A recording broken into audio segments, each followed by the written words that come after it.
I appreciate the incredible, thunderous round of applause because that's what we do in America.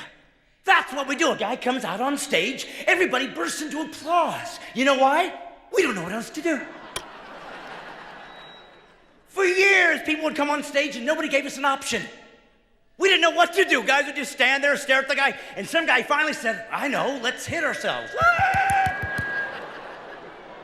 Because that's what applause is. You are hitting your body. Isn't that weird? But you've never questioned it. You've never once sat there and said, this is weird, we're doing that. And it makes me wonder. It makes me wonder, would you have accepted anything? You think they did that? You think went through a lot of trial and error to figure out which part of the body to hit? I mean, how do we know? For years, they were trying to do, before they decided on the hand, they're all like, hey, here comes a guy.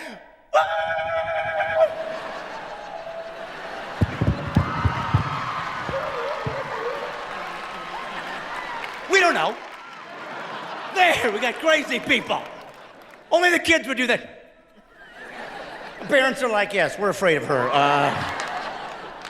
But feels good, but see, that's the point. It's custom. It's custom, and that's the thing you have to be aware of. You have to be constantly be aware of what you believe because it can happen. If somebody tells you something long enough, if somebody shows you something long enough, you begin to accept it as truth. You know, kind of like this idea of separation of church and state was in the Constitution.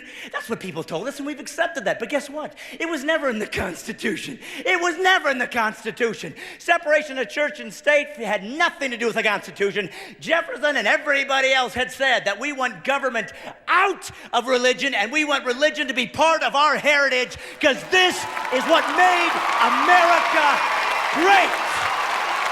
Stay out of our way. This is America.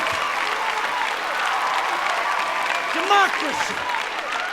The people are supposed to rule, not one judge that decides he's going to implement his liberal agenda ideology on the rest of us. It's a democracy. And if judges are going to start getting political, then they should be given term limits like politicians and removed if they're not going to listen to the Constitution.